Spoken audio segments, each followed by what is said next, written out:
Ladies and gentlemen, we got somebody out in the audience, and I'm going to call him up on the stage. I don't like to do this generally, but he was in the best picture that's come out of Hollywood this year. That goes for, I think everybody will agree. How many of you saw Letter to Three Wives? Now, that is really a gigantic entertainment, isn't it? You agree with me on that? You know the fellow who played the part of Ann Sothern's husband? Well, he is here, and I'm going to call him up.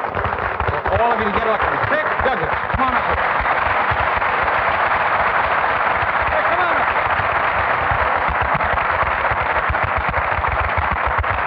Good looking guy, huh? Listen, Ed, before you say anything, one thing I do want to say.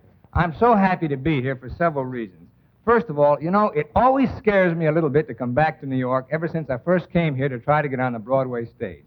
And also, when I think about little old New York, I also think about Ed Sullivan. Thank you very much.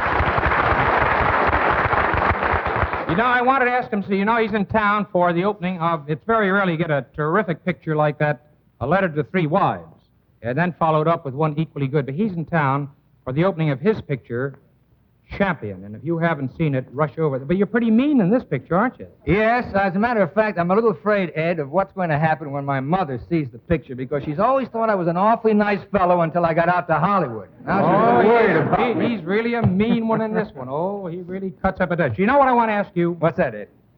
You get a lot of letters, we get a lot of letters from youngsters wanting to go on the stage, and they mention your name.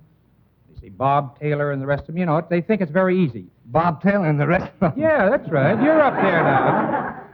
You got a very cute, I almost said puss. That'd be awful. You know, tell them, in your first couple of shows in New York, as I recall, you had some unhappy moments. Well, yeah, as a matter of fact, I started out my career. The first thing I ever did on Broadway was sing a telegram. I was a Western Union boy, and I came in on the end of the second act, and I sang this telegram. And I want you to know, you may not think I was very good, and a lot of you who saw that play may not have remembered me. But there was an old schoolmate of mine who was out in the audience that night, and she thought I was terrific in that, and her name was Lauren Bacall, and she thought I was awfully good in that. She liked it.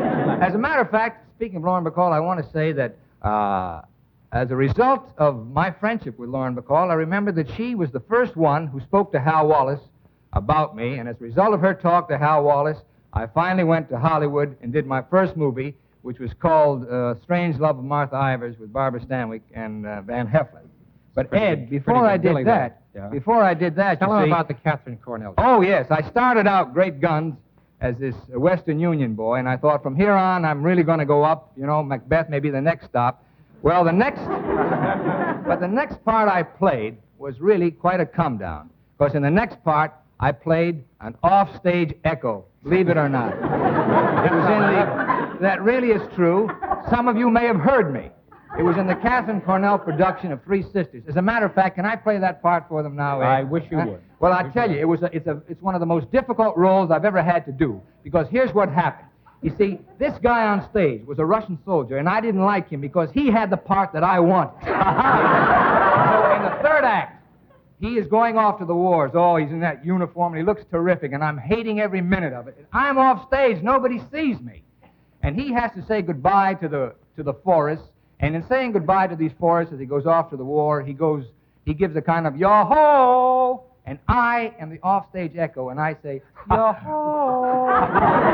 Now, one night, I was so sore about this, Ed. I see this guy up there. I don't know what happened to me, but when he was magnificently dressed saying yo-ho, I said yo-ho. That was my job. Let's have a big hand for the best echo we got.